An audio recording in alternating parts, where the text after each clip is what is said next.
Buenos días, hermanos. Damos gracias al Señor en esta mañana. Estamos aquí listos para bendecir al pueblo de Dios.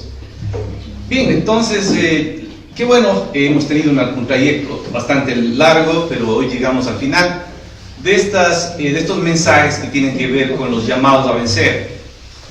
Lo que corresponde a este día es la última iglesia. Así que vamos a irnos a Apocalipsis capítulo 3, ¿no? Y vamos a leer desde el versículo 14 hasta el versículo 22. Y es allí donde vamos a mencionar el tema de hoy. El tema de hoy se llama El Rey llama a la puerta al mendigo. Repito, dice el Rey llama a la puerta al mendigo. Dice la Escritura, Apocalipsis capítulo 3, versículo 14, dice: y escribe al ángel de la iglesia en Laodicea. He aquí el amén, el testigo fiel y el verdadero, el principio de la creación, dice esto. Dice: yo conozco tus obras, que ni eres frío ni caliente.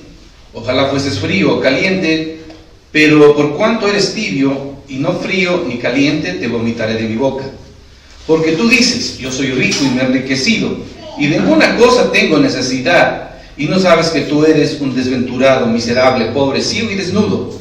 Por tanto, yo te aconsejo, dice el Señor, que de mí compres oro refinado en fuego, para que seas rico, y vestiduras blancas para vestirte, y que no se descubra la vergüenza de tu desnudez, y que unjas tus ojos con colirio para que puedas ver. Versículo 9 dice: yo reprendo y castigo a todos los que amo, sé pues celoso y arrepiéntete.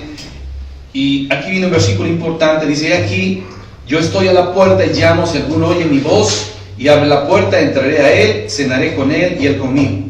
Versículo 21 dice: al que venciere yo le daré que se siente conmigo en mi trono, así como yo he vencido y me he sentado con mi Padre en el trono. El que tiene oídos, oiga lo que el Espíritu dice a las iglesias. Como les he mencionado, no, aquí vamos a ver la figura del Rey, y me refiero al Rey de Reyes, Señor de Señores. Yo estaba golpeando la puerta, no a un mendigo, pero el mendigo parece que no tiene conciencia de ello.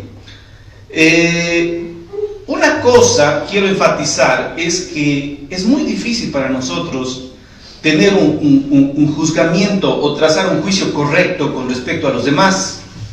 Y también a veces juzgarnos a nosotros mismos, porque podemos caer en esa trampa de ser demasiadamente severos con nosotros, o quizás ser demasiadamente condolientes con nosotros, ¿no?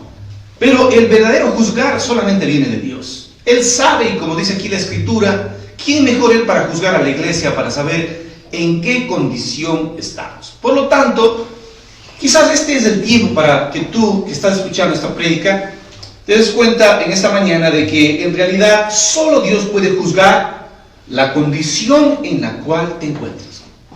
Y lo que se me viene a la mente es un personaje, le vamos a llamar el personaje A.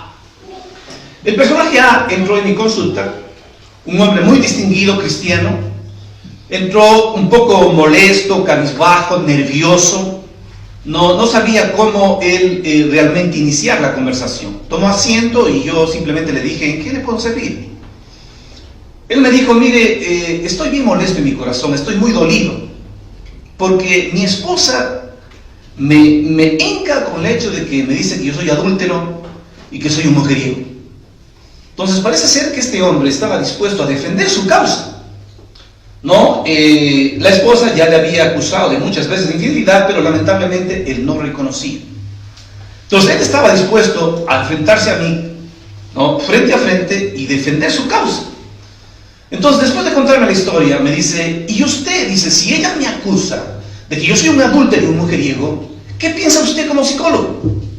Entonces yo le dije: mire, lo que yo pienso no tiene mucha validez, pero quizás en mis tiempos primarios de mi profesión, tal vez lo primero que hubiera sacado unos test psicológicos, yo no sé, pero lo primero que se me vino a la mente fue 1 de Juan 1:5, y la Escritura dice que Dios es luz y no hay tinieblas en él.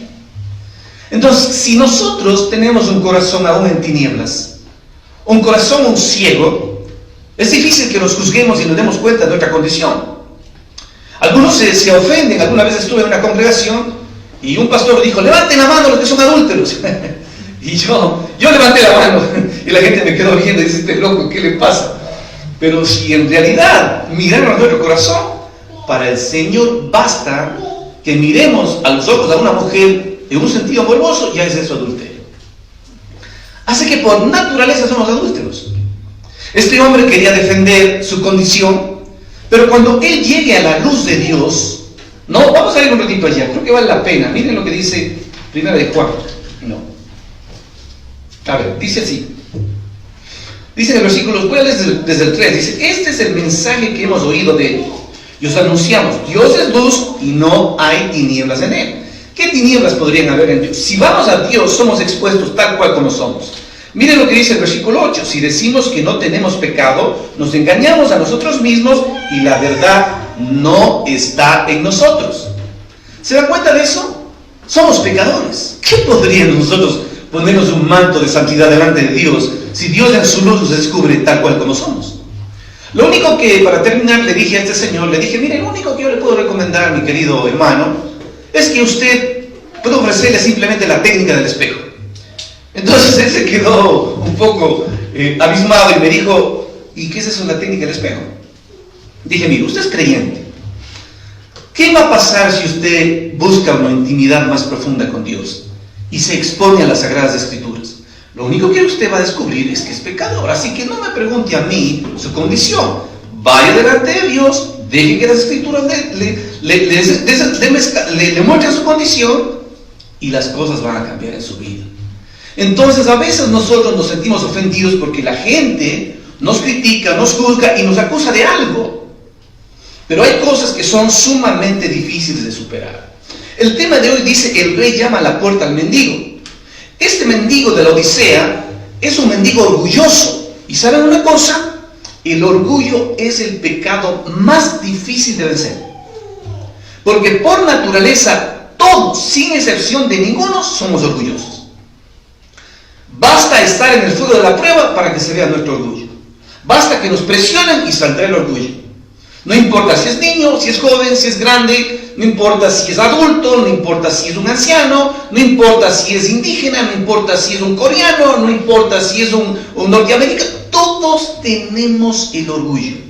Y recalco, el orgullo es el problema más difícil de vencer. ¿Saben por qué? Porque el orgullo nos pone una especie de velo para no ver exactamente lo que somos. Usted sabe muy bien quién es el padre del orgullo. El padre del orgullo ya sabemos quién es. Entonces, ¿a quién? Cuando estamos en una condición, dependiendo de nuestra vieja naturaleza, nosotros debemos preguntarnos, ¿a quién me parezco más? ¿Me parezco más a Jesús en su humildad o me parezco más a Satanás en su orgullo? Cosas como para meditar en esta mañana. La Escritura dice, escribe al ángel de la iglesia en la Odisea. ¿Qué pasa con esta iglesia, amados hermanos? Primero, la carta va dirigida al ángel. Este ángel es evidente que es un cristiano, es un hombre que necesita ser tratado por Dios. Como todo creyente, cuando nosotros venimos a Cristo, todos necesitamos ser pulidos, todos necesitamos ser tratados por Dios, todos debemos apuntar a la madurez. Pero este hombre parece que se resiste a las pruebas y busca un método un poco más liviano como para no sufrir y llevar a la iglesia a una condición donde esté exento de pruebas, de sufrimientos, como ya vamos a ver. Y eso hace que este ángel lamentablemente no brille.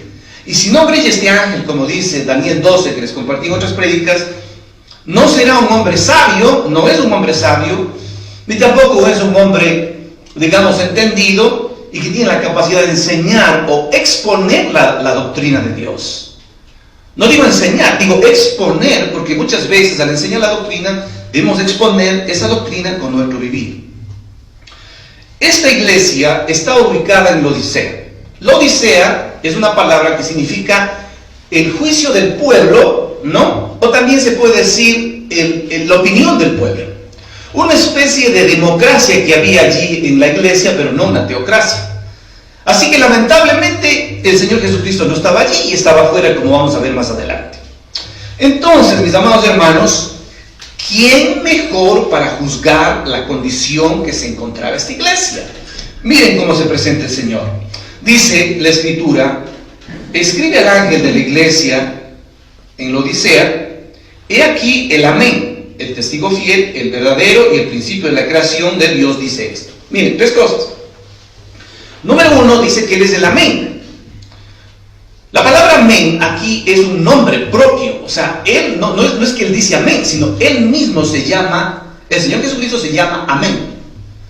Y la palabra amén es como cuando usted escuchaba al Señor Jesús en los evangelios, cuando decía: de cierto te digo, o en verdad te digo, ¿no? Esa palabra en griego dice: amén, amén te digo, amén, amén. Entonces, la palabra amén significa una certeza, una veracidad. El Señor, cuando se presenta como el amén, está diciendo que lo que Él dice es sencillamente, esa es la verdad. ¿Quién mejor que el Señor Jesucristo para decirnos la verdad de la condición en la cual nos encontramos? Número dos, el Señor se presenta aquí, también se presenta como, dice, el testigo fiel y verdadero. Es testigo el Señor. ¿Por qué? Porque Él dio el testimonio del Padre. Él vino a exhibir el carácter de Dios, el carácter del Padre. Él dio de otra manera el testimonio de Dios. Y no solo el testimonio de Dios, sino también Él fue fiel. Fue fiel a Dios, fue fiel al Padre, en el sentido de venir y culminar la obra y concluirla a cabalidad en la cruz de Cristo. Allí en la cruz concluyó su obra y demostró que Él fue fiel. ¿Qué más? Testigo fiel y verdadero. Es decir, verdadero en el sentido de que Él es genuino, que no es falso. Todo esto es en contraste de lo que pasa en esta iglesia. Número uno, esta iglesia no tiene testimonio, es una iglesia infiel. Y tercero, es una iglesia falsa, es una iglesia que falsifica la verdad del Evangelio. Entonces, esa es la condición. Pero no solamente eso, dice, el principio de la creación de Dios dice esto. Esto se me viene a la mente Génesis 1:1, cuando dice: en el principio creó Dios los cielos y la tierra. El principio de todas las cosas creadas, porque Jesucristo no es creado, como dicen algunas sectas por ahí. No, el principio de la creación, el que creó todo, fue Jesucristo. Por eso dice: en el principio creó Dios los cielos y la tierra. Entonces, Él es el principio. Por eso cuando usted lee Colosenses, dice: en Él fueron creadas todas las cosas, las que hay en los cielos, en la tierra, sea tronos, dominios, principados, potestades. Todo fue creado por Él, para Él y por medio de Él. Eso dice Colosenses, no en el capítulo, creo que está en el capítulo 2. Bueno, ahí usted puede revisarlo. Así que ese es el punto. Así que ahora que hay algo curioso, ¿no?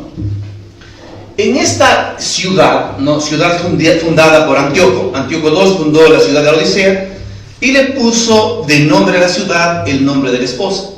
La esposa se llamaba Laodice, entonces la ciudad le puso el nombre de la Odisea. Como la iglesia estaba ubicada en la Odisea, entonces era la iglesia, como dice aquí, la iglesia Laodicea. Entonces, este hombre puso ese nombre de su esposa a la ciudad, pero lamentablemente esta mujer no fue muy agradecida con ella, porque cuenta la historia de que al final esta mujer le envenenó a su esposo y le mató. Así que ese es un poco el punto de lo que pasaba en la ciudad de la Odisea. Pero también hay tres cosas que debemos recalcar. Era una ciudad populosa, una ciudad podríamos decir una ciudad de gente populosa, de gente opulente, de gente millonaria. Había mucho dinero en la Odisea. Y había un centro textil increíble, donde producían telas finas de lana negra. Parece que eran brillantes, ¿no? Y por eso era muy conocido la Odisea. También existía una escuela de medicina. Y en la escuela de medicina también estaban los famosos oculistas, ¿no? Como Fileto y otros más, ¿no? Que ellos habían producido o habían elaborado, ¿no? un colirio para los ojos y también una especie de ungüento para los oídos. Entonces, estas dos cosas eran importantes en esa ciudad, ¿no? Y también vemos allí que en esta ciudad había un centro bancario increíble. Es decir, había gente de mucho dinero y el movimiento bancario en esta ciudad era impresionante. Estamos frente a una iglesia que parece que tenía dinero. Entonces, Pablo estaba muy preocupado por esta iglesia. Veamos lo que dice Colosenses 2. Realmente Pablo no fundó esta iglesia, tal vez lo hizo Epafras, no se sabe, pero hay una preocupación que tenía Pablo, y creo que eso nos ayuda un poco a la prédica. Cuando miramos Colosenses en el capítulo 2, dice lo siguiente, voy a leer desde el versículo 1. Pablo dice lo siguiente, dice, porque quiero que sepáis cuán grande lucha sostengo por vosotros, por los que están en el Odisea y por todos los que nunca han visto mi rostro. Algo maravilloso. Pongan atención a esto. Pablo tenía una carga increíble y un corazón tan lindo, incluso hasta por la gente que ni siquiera conocía. Él sabía que había una obra preciosa en Odisea. Y sobre todo, la carta directamente fue mandada a Colosas, pero también le pide, como si usted revisa la epístola, que esta carta también sea leída en la Odisea. La preocupación de Pablo era el gnosticismo, porque el gnosticismo se estaba metiendo, ¿no? En Colosas, y corría el riesgo que las iglesias alrededor también se contagiaran de esa falsa doctrina, porque sencillamente Hierápolis, por ejemplo, y también Colosas estaba apenas a 12 kilómetros. Entonces la preocupación de él es grande. Miren lo que dice. Dice, porque quiero que sepáis cuán grande lucha sostengo por vosotros. Ellos no le conocían, por lo tanto la lucha no es física. La lucha es una lucha agonizante. Por eso la palabra aquí lucha es la palabra agonizomai, que significa agonizar. Es decir, Pablo agonizaba por estos creyentes para que no se extravíen, para que el enemigo no les engañe, para que estos falsos maestros gnósticos no vengan a envolverles con cosas raras. Ahora, ¿cuál era la solución? Versículo 2 dice, para que sean consolados sus corazones unidos en amor. Miren, qué interesante, ¿no? Hasta que alcanzar todas las riquezas del pleno entendimiento, a fin de conocer el misterio de Dios el Padre, y dice el misterio de Dios el Padre y de Jesucristo. Pongan atención a esto. La solución para toda iglesia es llegar a conocer el misterio de Dios, que es Cristo. Esa sería la traducción correcta. El misterio de Cristo resuelve todo. Podría decirlo en términos extremadamente sencillos: Cristo es suficiente en la iglesia. No necesitamos cosas extras, no necesitamos más que a Cristo en su palabra. Si alguien se atreve a decir que la Biblia no es suficiente para restaurar la vida del ser humano, yo voy a respetar, no voy a criticar. Pero yo estoy seguro que si usted piensa así, es porque usted no ha buscado una intimidad mucho más profunda con el Señor, porque Él está dispuesto a revelar todas las cosas cuando vivimos en intimidad. Esto me recuerda a ese salmo, creo que es el Salmo 25, ¿no? Cuando dice allí claramente, la comunión íntima de Jehová es con los que le temen. Al Señor le gusta que le busquen. Entonces, aquí Él quiere que se descubra el misterio. Pero para ellos necesitan ser fortalecidos en amor, unidos en amor. Entonces, ahí está la labor pastoral. La labor pastoral no me refiero exclusivamente a un pastor X. La labor pastoral me refiero a aquellas personas que tienen dones pastorales. Y yo he visto incluso mujeres que tienen unos hermosos dones pastorales para ayudar a crecer a la gente, para pastorearles. ¿Y saben en qué consiste el pastorear? El pastorear simplemente requiere tomar el corazón del creyente y poco a poco instruirle para llevar ese corazón al corazón del Señor. Cuando ellos prueben las fuentes de la gracia, ya no necesitaremos guiar a esas personas porque ya se han enchufado con Dios. Esta era la agonía de Pablo. Pablo estaba en una agonía increíble. Por lo tanto, avanzando un poquito más, ¿no? Podemos pensar ahora, ¿no? Podemos pensar el que conoce tu corazón. La primera parte era el que juzga correctamente. Ya sabemos que el que juzga correctamente es el Señor. Ahora pensemos, el que conoce tu corazón. ¿Quién puede conocer tu corazón? Mira lo que dice el versículo 15. Yo conozco tus obras, que ni eres frío ni caliente. Ojalá fueses frío o caliente. Pero, versículo 16, por cuanto eres tibio y no frío ni caliente, te vomitaré de mi boca. Fuerte.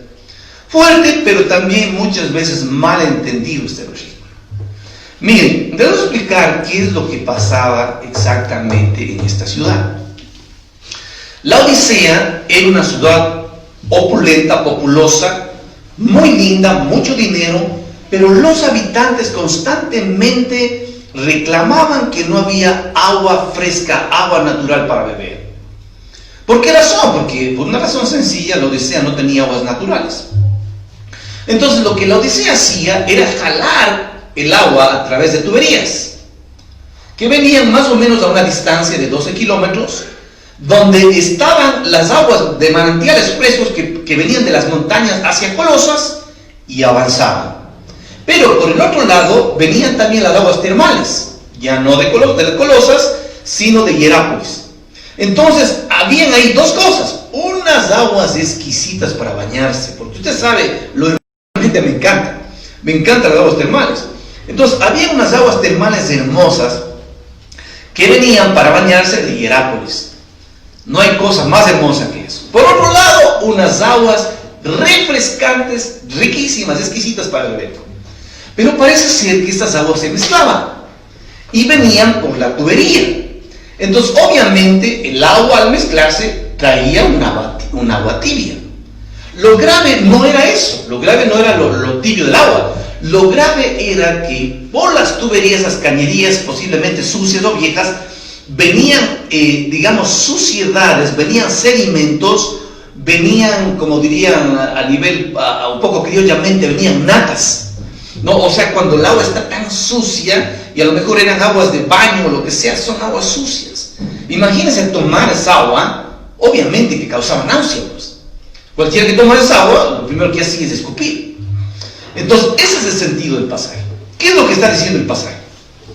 Dice: yo conozco tus obras, que ni eres frío ni caliente. Determinemos primero qué significa la palabra frío.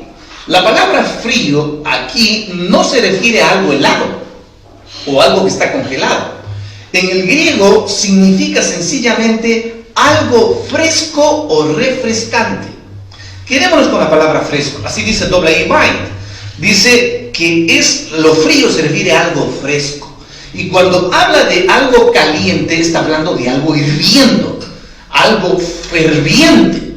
Entonces, ¿quién puede conocer tus obras? ¿Quién puede conocer tu conducta? ¿Quién puede conocer tu obra? Es como el ejemplo que empecé mencionando. O sea, él quería saber, este hombre, quería defenderse de ser un adúltero.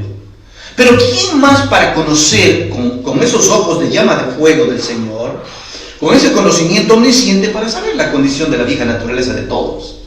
¿Qué hombre no vive luchando con sus debilidades sexuales? Entonces, es Él quien descubre las cosas. Que mejor que Él nos examine y Él nos muestre nuestra condición. Aquí en este caso, esto es algo parecido al matrimonio. Se viene un ejemplo del matrimonio. Que la mujer siempre le echa la culpa al marido y le dice: por tu culpa las cosas están mal. Y la otra se defiende y dice: no, es que es por tu culpa, porque tú eres irresponsable, y empieza la pelea. ¿Por qué? Porque sencillamente los dos no se pueden entender. ¿Por qué no se pueden entender y por qué no tienen comunión? Por una sola razón. Antes de explicar esto, voy a usar un versículo para explicar lo que estoy mencionando en este rato. ¿Qué le parece a usted? Primera de Juan, ¿no? Ahí mismo, donde estábamos hace un rato, y vamos a mirar el versículo 7. Primera de Juan 1:7. Muy bien. Estamos encendidos. Gracias al Señor por las fuerzas que nos da. Versículo 7 dice: pero si andamos en luz, como Él está en luz, tenemos comunión unos con otros, y la sangre de Jesucristo su Hijo nos limpia de todo pecado. ¿Qué? Para mí, qué versiculazo. Escuchen esto. Dice la Escritura: si andamos en luz, como Él está en luz. ¿Quién está en luz? Dios. El Señor Jesucristo, Él está en luz. Entonces, si nosotros andamos en Cristo, si nosotros andamos en el Espíritu, si nosotros andamos en una relación íntima con Él, siempre estaremos en luz. La luz evidenciará lo que nosotros realmente somos. Y esta es una buena fórmula para que usted resuelva sus problemas. ¿Cuándo es que las personas, dice, tenemos comunión unos con otros y la sangre de Jesucristo nos limpia de todo pecado? ¿Cuándo tenemos comunión unos con otros? ¿Cuándo nos, voy a decir de una manera más sencilla, cuándo nos podemos llevar bien como esposos? ¿Cuándo nos podemos llevar bien como hermanos? ¿Cuándo nos podemos llevar bien con nuestros familiares? ¿Cuándo nos podemos llevar bien con los vecinos? Cuando sencillamente andamos en luz. Porque la luz expone lo que somos. Entonces, cuando nosotros cometemos un error, lo que pasa interiormente es que muestra nuestra condición de pecado. La luz expresa cuán falloso soy yo. Y la luz expresa cuán fallosa es la otra persona. Así que para que haya una pelea, o para que se destruya un hogar, o para que se destruya una relación interpersonal, se requieren dos personas. Así que no basta uno, dos personas. Pero si esas personas son honestas, delante de la luz de Dios, solo tienen que reconocer que han fallado, pedirse perdón, que les une la sangre de Jesucristo, que les limpia de todo pecado.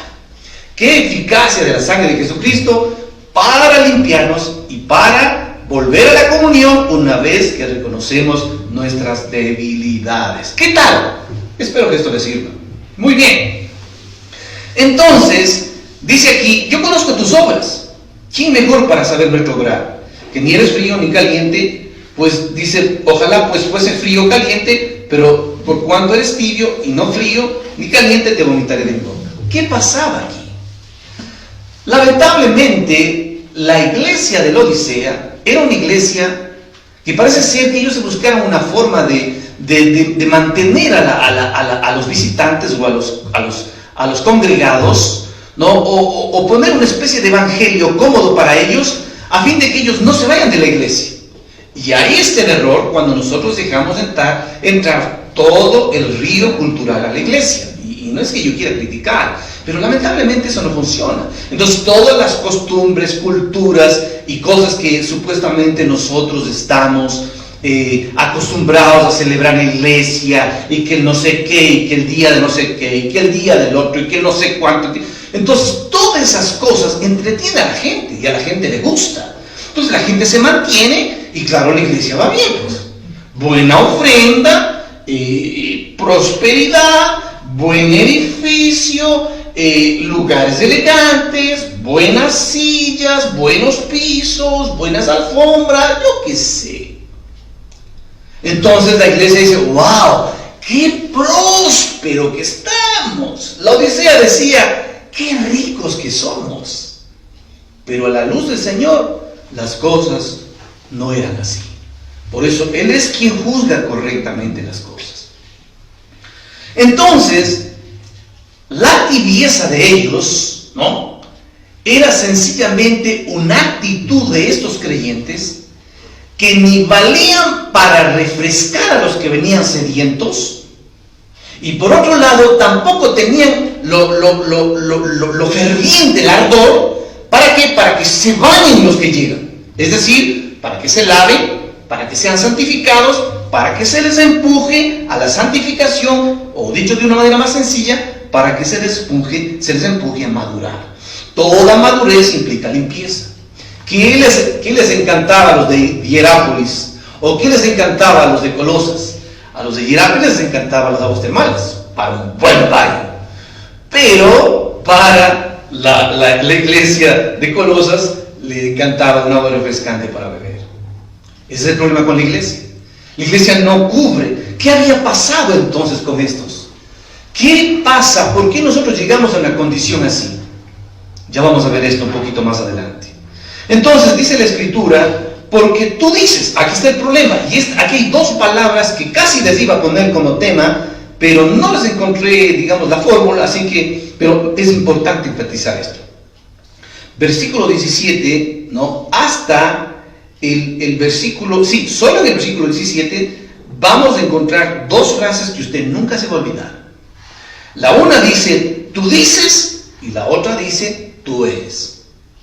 O sea, una cosa es lo que tú dices, y otra cosa es lo que tú eres. ¿Y quién dice tú eres? El Señor. Una cosa es lo que dices tú, otra cosa es lo que dice el Señor. Entonces, cuando nosotros estamos llenos de orgullo, ¿por qué? Porque como vamos a ver, esta iglesia es orgullosa, pero más adelante vemos que sencillamente es un pobre mendigo. Por eso el tema de hoy dice, el rey llama a la puerta al mendigo. Ellos estaban en un estado de mendicidad, pero ellos no pueden reconocer por su orgullo. Pero alguien tiene que juzgarles correctamente y mostrarles su condición, aunque ellos no pueden ver su condición.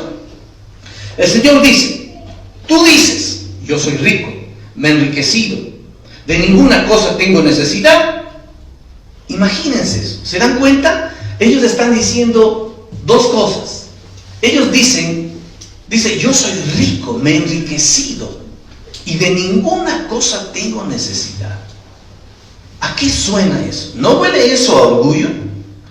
Esa es la actitud del ser natural, del creyente que quiere vivir una vida independiente de Dios.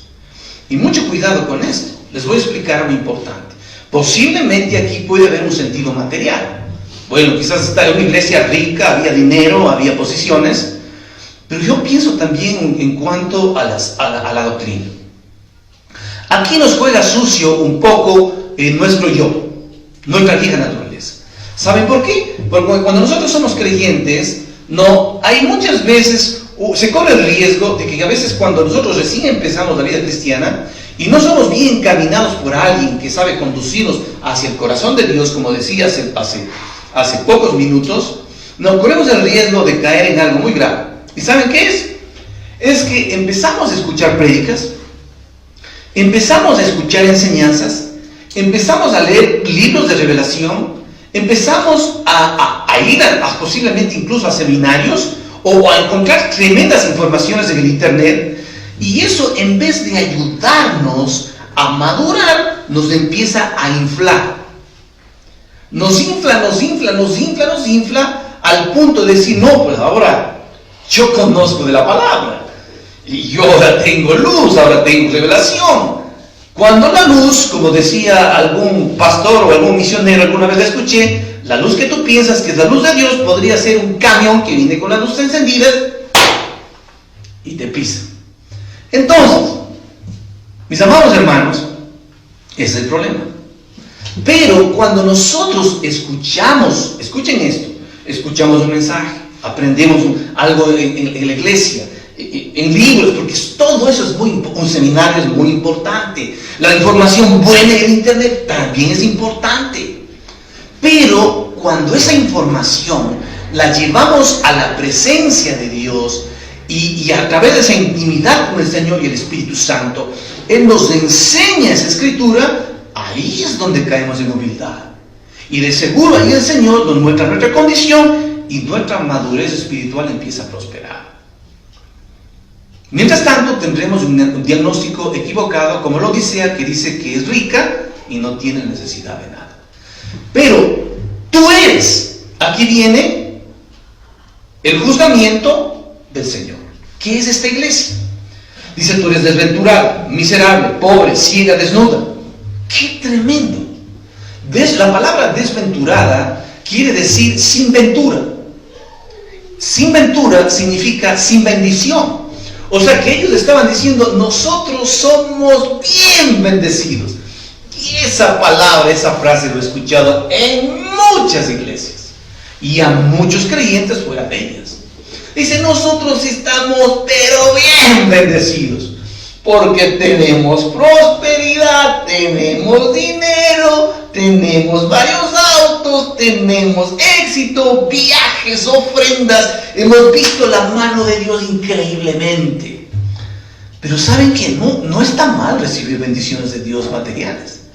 Pero ojo, cuidado que esas bendiciones materiales me estén alejando, me estén alimentando de tal manera que en vez de aprender a poner mi yo cada día en la cruz, yo esté fortaleciendo mi ego y me esté ausentando de las pruebas que vienen. Es mejor ir a la par. ¿Y saben qué es ir a la par? Significa, primero, dejar que las bendiciones internas prosperen. La bendición interna es Jesucristo. Por eso dice la Escritura, Gálatas 3:14, cuando dice porque dice, cuando habla de la fe de Abraham, no, dice allí que por medio de la fe, dice, nosotros recibimos la promesa del Espíritu. Dice, para que en Cristo Jesús la bendición de Abraham alcanzase a los gentiles, para que por medio de la fe recibiésemos la promesa del Espíritu. Entonces, eso quiere decir que el Espíritu Santo es la bendición. ¿Dónde está tu bendición? Dentro de ti. Él vive en ti. Cristo dice, yo soy tu bendición. Dios dice, yo soy tu bendición. Entonces, deja que esa bendición prospere. Y si esa bendición prospera a buena hora, entonces también haz que bueno que haya prosperidad material, si así lo quiere el Señor. Cuando el apóstol Juan escribió a su amado, le decía, amado, espero que seas prosperado en todo, no en algunas cosas, en todo. ¿Qué más? Y que tengas salud. Pero ¿cuál es la medida? Según cómo prospere el alma. Clarísimo. Entonces, desventurados. Segundo, miserables. Estos miserables, aunque ellos, obviamente, ellos se creían ricos, ellos se creían bien bendecidos, ellos se creían, jamás se podían ver miserables. Pero ustedes saben que Dios es misericordioso solo para el miserable. Si no nos ponemos en la condición de miserables, jamás experimentemos la misericordia de Dios. Entonces estos no tienen pulmones. Como Pablo en Romanos 7:24 tenía los pulmones bien grandes para decir, miserable de mí, ¿quién me librará de este cuerpo de muerte? Solo el miserable experimenta, escuchen esto y quiero que quede grabado en su corazón, solo el miserable experimenta la vida espiritual en Cristo. ¿Se dan cuenta de eso? Porque ya no hay condenación, dice la Escritura, para los que están en Cristo Jesús. Porque la ley del Espíritu de vida en Cristo Jesús me libró de la ley del pecado y de la muerte. Entonces, ¿qué más? Eran pobres. La palabra pobres aquí en griego significa muy pobres. Podría traducirse mendigos. Yo diría indigentes. Entonces, imagina usted, más adelante vamos a ver, el rey está golpeando la puerta de una manera muy delicada. Y los mendigos están adentro y no le quieren abrir. ¿Por qué no quieren abrir? Porque ellos creen que están ricos y que no tienen necesidad de nada. ¿Qué tuvo que hacer el Señor? Tuvo que quedarse afuera. ¿Por qué? Porque ellos le mandaron sacando.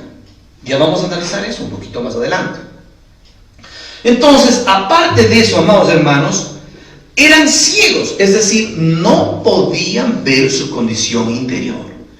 Y ese es un grado de honestidad que debe prevalecer en nuestros corazones. Nosotros, amados hermanos, somos ciegos. ¿Saben lo que dice la Escritura? Dice, engañoso es el corazón del hombre y perverso. Creo que vale la pena leer con cuidado ese versículo. En Jeremías 17, ¿no? Esto es muy importante. No lo dejemos pasar. A ver, Jeremías 17. Versículo 9 dice, engañoso es el corazón del hombre más que todas las cosas y perverso. ¿Quién lo conocerá? Miren lo que dice el 10. Yo Jehová, que escudriño la mente, que pruebo el corazón, para dar a cada uno según su camino, según el fruto de sus obras. Escuche esto, dice, engañoso es el corazón del hombre, no solo engañoso y perverso. ¿Cómo es nuestro corazón? Engañoso. ¿Podríamos nosotros hacernos una especie, como dicen por ahí, una especie de autoanálisis? Difícil. Porque el corazón de nosotros es engañoso, y no solo eso, es aún hasta perverso. Dice, más que todas las cosas. ¿Quién lo conocerá? Solo Dios lo conoce. Por eso Dios dice, yo Jehová que escudriño o investigo la mente y pruebo el corazón. El Señor hace dos cosas. Déjame tomar un poquito de agüita. Entonces el Señor hace dos cosas. Por un lado, Él investiga la mente. ¿Qué hay en la mente del creyente? La mente tiene una velocidad increíble. La mente va a una velocidad increíble. Es como cuando usted está con insomnio en su cama y está, dale la mente, va de una cosa para otro lado. Y usted en la mente ya está en China. O ya está en, no sé. Entonces la mente tiene una velocidad increíble. Y cuando la mente no encuentra reposo, se desespera y busca alternativas.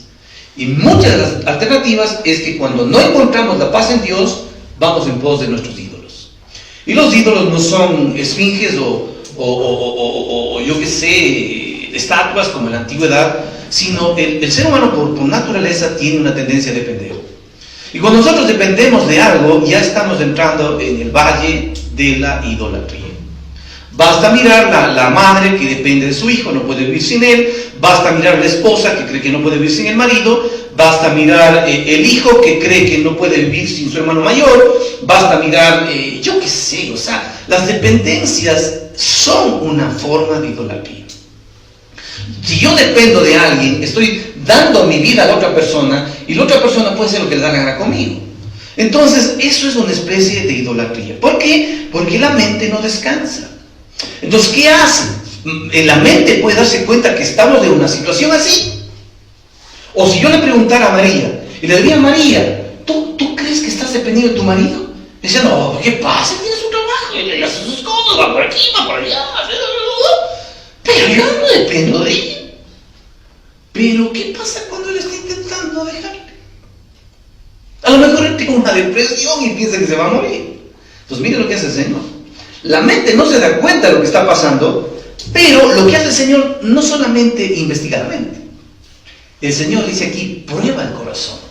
Entonces, ¿qué hace? Le pone al corazón en el crisol y le prueba. Prende el fuego y allí el corazón salta en medio de las llamas y empieza a mostrar lo que realmente hay en el corazón.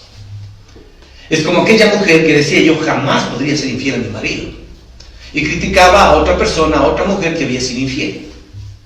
El día en que vino una prueba dura a su vida y su marido le fue infiel, lo primero que él hizo es salir, coger un taxi y se le pasó en la mente la idea de que ella también podía ser infiel. ¿Cuándo se dio cuenta de eso? Cuando el corazón fue puesto en el crisol y el corazón ¡pam! Brincó. Así es nuestra vida. Así es nuestra vida. Entonces, el Señor paga conforme a nuestras obras, según el fruto de nuestras obras. Él es quien pesa los corazones y Él es quien juzga correctamente. El Señor dice, por tanto, yo te aconsejo ver el fuego para que seas rico. ¿Qué necesitaba la iglesia? Ser rica en verdad. Vestiduras blancas para vestirte. Necesitaba dejar de estar desnuda. Y que no se descubra la vergüenza de tu desnudez. ¿Qué más? Necesitaba recuperar la vista. Dice, y unge tus ojos con colirio para que puedas ver. Esto es hermoso. Dice el Señor, yo te aconsejo. Miren, aquí hay una carga de ternura. Aunque la iglesia está mal, la iglesia está en crisis y le han mandado sacarlo al Señor Jesucristo, porque parece que ellos pusieron un poco en juego la deidad de Él y cayeron en la trampa de decir Cristo no es suficiente, añadamos otras cosas más para que funcione. Ahí está el error de la iglesia. Tiempo para reflexionar. Las iglesias están paralizadas, la gente no se reúne, los reyes están en su casa, los líderes también están escuchando los mensajes. Tiempo para meditar, tiempo para buscar una intimidad más profunda, para ver nuestros errores. ¿Acaso no es un tiempo de examen? Yo te animo a que lo hagas. Entonces, dice aquí, o sea, qué hermoso, ¿no? El Señor dice, yo te aconsejo. Una especie de ánimo cargado con ternura. Dice que compres oro refinado en fuego para que seas rico. Ellos eran ricos, pero en el fondo no tenían oro. El oro representa la naturaleza divina. Si eran creyentes, ellos habían nacido de nuevo, habían participado en la naturaleza divina, pero parece ser que ese oro estaba en vetas de oro. Y las vetas de oro estaban dentro de la cueva. Entonces lo que había que hacer es que salgan de la cueva. Salgan de la cueva, extraigan el oro y el oro vaya al crisol. Y en el crisol, entonces, en medio de la prueba, ellos puedan madurar. O sea, lo que ellos estaban huyendo era del fuego de las pruebas. Y el fuego de las pruebas se van, obviamente, cuando hacemos una iglesia más o menos, no que funcione sin que haya mayor problema ni mayor resistencia y que todos estén contentos. Esto es igual que un hogar, ¿no? Un hijo quiere una cosa, el otro quiere otra cosa, cada quiere hacer lo que le da la gana. Un hijo manipula y dice, si quieres que me porte bien, dame un celular del último modelo. Y el otro niño dice, yo también quiero portarme bien, pero yo te voy a hacer berrinche si tú no me haces la comida que me gusta. Y así empiezan a manipular todo el mundo y a todo el mundo se le gusta para que más o menos haya armonía, pero que no haya crisis. Porque claro, cuando se le niegue algo a uno de ellos caerán en crisis y a lo mejor querrán irse de la casa. Pero esa crisis es buena. Porque así ellos aprenderán, ¿no?, cuál es el verdadero valor de la familia. No nos gusta sufrir. Ellos tenían que ir al crisol de las pruebas para que maduren, para que resistan, para que ellos sean fieles al Señor, para que dejen de ser infieles, para que dejen la falsedad, dejen la palabra correcta sería para que dejen la hipocresía.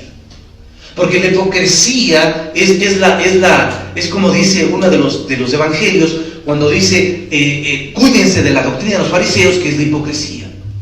El fariseo es exactamente así. El fariseo era un religioso extremadamente orgulloso y se creían los separatistas, también se llamaban ellos los compañeros, es decir, los que tenían una super espiritualidad. Pobres fariseos ciegos, porque ellos espiritual no tenían nada y muchas veces fueron confrontados por el Señor. También les dice, y vístete de vestiduras blancas y vestiduras blancas, dice que busquen vestiduras blancas para vestirte y que no se descubra la vergüenza de tu desnudez. ¿Qué pasó con las vestiduras blancas que ellos tenían? Eran creyentes. Sencillamente, como dice una de las iglesias que estaban viendo, dice que ellos mancharon sus vestiduras. Pero ¿hasta qué punto ellos mancharon sus vestiduras blancas? Para mí las mancharon tanto, pero tanto, que se hicieron negras, parecidos a las vestimentas negras que había en la industria de la Odisea. Estaban tan negras que andar con esas vestimentas cochinas, para Dios simplemente eran igual que ellos estuvieran desnudos. O sea, ustedes están desnudos, porque solo las vestimentas blancas nos tapan nuestra desnudez. Si usted me está preguntando qué son las vestimentas blancas, representan la justicia. La justicia nos lleva a vivir una vida recta. Vivir una vida recta, vivir una vida supliendo la necesidad de los demás, esa es la verdadera justicia. Pero vivir injusticias, ¿no?, y haciendo actos de hipocresía, cuando vienen los necesitados, que al pobrecito le damos una cosita, que el otro así nomás, pero de lejitos, no, que hagamos una obrita por acá, hagamos una ayudita acá, pero de lejitos, no, sin pensar primero en el corazón de ellos. Porque lo que una persona pobre, cualquiera que sea el sentido, sea espiritual, material, lo primero que necesita es ser asistido su corazón. Cuando una persona es regenerada, su vida cambia. El Evangelio es eso, el Evangelio es una transformación de adentro hacia afuera. Cuando una persona nace y crece, y es cuidada, y es pastoreada, y va creciendo, va siendo cada vez más independiente y se va desenvolviendo solo, y aún esta persona viene a ser capaz. Pero no debemos caer en una paternidad falsa, donde la gente se le da cosas sin instruirles en lo absoluto, sin que conozcan a Dios. Lo único que se llevará es una persona, una carga más en sus hombros, porque cada vez que tenga necesidad, vendrá a pedir plata. O vendrá a pedirle cualquier cosa, porque no ha madurado. Entonces, versículo 19 dice, yo reprendo y castigo a todos los que aman.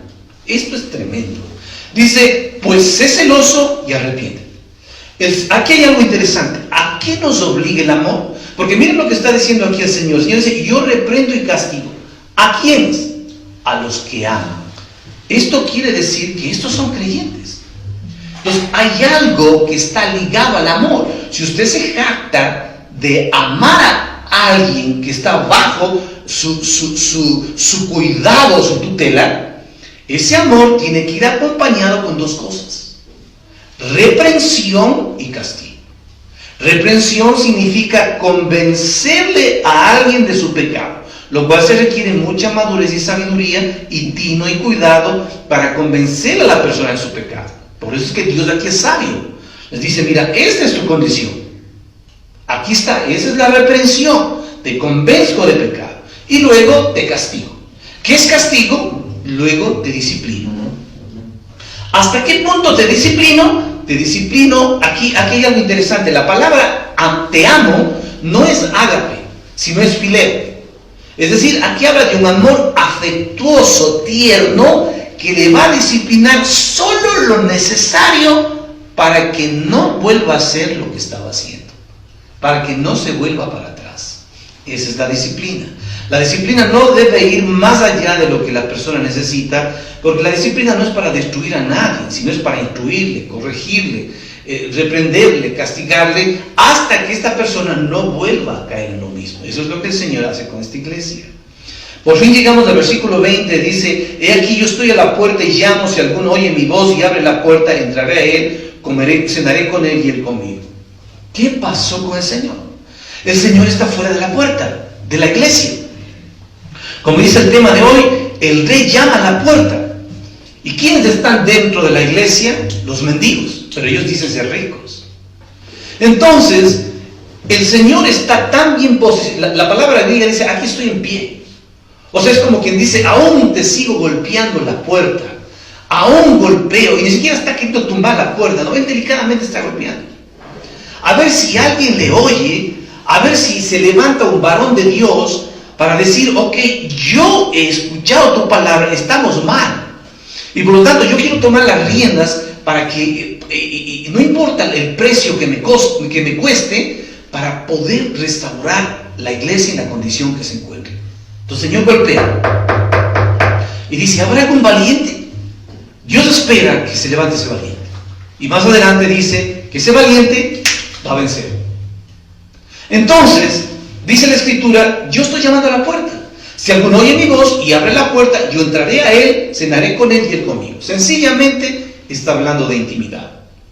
Entonces, muchas veces yo sé que este pasaje se ha usado para predicar el Evangelio y para decir que Cristo debe entrar en cuestión del inconverso. Y está bien, no tengo ningún problema con eso, pero en realidad aquí está hablando de que Cristo golpea no la puerta de inconversos, sino la puerta de la iglesia. Permítame explicarle con versículo y casi terminamos. Vamos al libro de Efesios. Muy bien, hasta esto un sorbito más. Efesios capítulo 13. Dice lo siguiente, 14 dice, Efesios 3:14, dice: por esta causa doblo mis rodillas ante el Padre nuestro Señor Jesucristo, de quien toma nombre toda familia en los cielos y en la tierra, para que os dé conforme a las riquezas de su gloria, el ser fortalecidos en el hombre interior por su espíritu. Escuche esto, Pablo hacía lo que nosotros debemos hacer: doblar rodillas delante del Padre de nuestro Señor Jesucristo. De ese Padre toma nombre toda familia, no solo en la tierra, también en los cielos, dice. ¿Para qué? ¿Cuál era su? Dice: para que conforme a las riquezas de su gloria. La riqueza de la gloria de Dios contiene todas las riquezas. Y las riquezas de Dios en Cristo Jesús quiere invertir en tu corazón para que tú crezcas y madures. Entonces dice aquí la Escritura: para que os dé conforme a las riquezas de su gloria, el ser fortalecidos en el hombre interior. ¿Qué necesita el creyente? Fortalecerse en el hombre interior. La vida interior, la vida espiritual es la que debe fortalecerse. La vida externa, nuestro cuerpo se va desgastando en medio de las pruebas, la edad pasa, pero nuestro hombre interior en medio de la batalla debe fortalecerse. Hay un propósito. ¿Cuál es el propósito? Miren lo que dice aquí. Y no está hablando aquí de recibir a Cristo. Para que habite Cristo por la fe en vuestros corazones. Ese es el punto. Para que habite, para que viva, para que haga morada, dice Cristo, para que habite, dice Cristo, para que habite, Cristo por la fe en vuestros corazones. Entonces, por la fe, Cristo debe habitar en nuestros corazones. Repito, no está hablando aquí de recibir a Cristo, no, sino está hablando de un habitar profundo. Es como cuando alguien le recibe a Cristo, entra a su corazón, pero piense usted que su corazón es como una casa. Entonces usted le deja entrar a Cristo, pero le deja solamente en la sala. Pero el Señor dice: déjame avanzar a toda la casa. Déjame entrar en los dormitorios, déjame ir al baño, déjame ir por acá, déjame entrar en toda la casa. Pero el problema es que nosotros, al recibir a Cristo, aún queremos guardar un espacio en nuestro corazón reservado para otras cosas. Esas son las cosas de las cuales dependemos y no queremos soltar. Y esos son formas de ídolos. Entonces, El Señor está golpeando y buscando una intimidad. Si nosotros vamos a una intimidad real con Dios y nos humillamos delante de Él, con oraciones sinceras, porque recuerden lo que dice Hebreos, dice: acerquemos con corazón sincero, con certidumbre de fe, purificados vuestros corazones de toda mala conciencia. Entonces, lo que Él quiere es un corazón sincero. Y voy a terminar con este ejemplo. Es como el ejemplo que les puse de este señor. Si ese señor va así con un corazón sincero y dice: Señor, revélame lo que yo soy, revélame cuánto de adúltero tengo en mi corazón, el Señor le va a mostrar sin ningún problema. El problema es que no nos queremos exponer a Dios. Al final hace un llamado a los vencedores y dice lo siguiente: al que venciere le daré que se siente conmigo en mi trono, así como yo he vencido y me he sentado en mi Padre en mi trono. Si estos vencedores vencen y pelean la batalla con autoridad, Dios les promete reinar con ellos. Ahí está el galardón para el vencedor. La pregunta es, en todas las iglesias, para terminar, porque ya concluimos con todas las iglesias, ¿quiénes son los vencedores? Los vencedores son los que realmente viven una intimidad profunda cada día con Dios. Así de sencillo. Estos creyentes están dispuestos a todos, reciben toda la gracia, reciben todo el suministro de Dios para vencer. ¿Y para qué? Para pasar las pruebas, para no negar al Señor, para hacer la obra del Señor, para llevar a los hermanos, para que suban la montaña, para que lleven a Sion, para que ellos también tengan una relación profunda con Dios. Esos son los vencedores. El que tiene oídos para oír, oiga lo que el Espíritu dice a las iglesias. ¿Quiénes tendrán los oídos para oír? Sencillamente los vencedores. Hay una frase interesante, ¿no?, de Warren Wiersbe, que dice: de la cobardía que retrocede a las grandes verdades, de la ociosidad que se contenta con las cosas mediocres y con las medias verdades, de la arrogancia que piensa que sabe toda la verdad, dice este hombre: oh Dios de la verdad, líbranos. Entonces aquí hay tres cosas para terminar. A veces no queremos meternos mucho en la Biblia, no queremos descubrir las verdades profundas de la Escritura, porque esas tienen un precio, y el precio es que nuestra vida debe ser tratada. Segundo, nos conformamos con verdades a medias, así nunca creceremos y maduraremos. Y tercero, aquellos que creen tener la verdad y lo único que son es orgullosos, ¿no? y su imagen no es la de Dios, sino del mero diablo. Así que para terminar, hermanos, yo les deseo que este mensaje, esta cadena o esta serie de mensajes que hemos dado, sean mensajes de bendición para usted. Si debe reflexionar sobre ellos, están allí en el Facebook para que usted los medite. Dios les bendiga. Amén.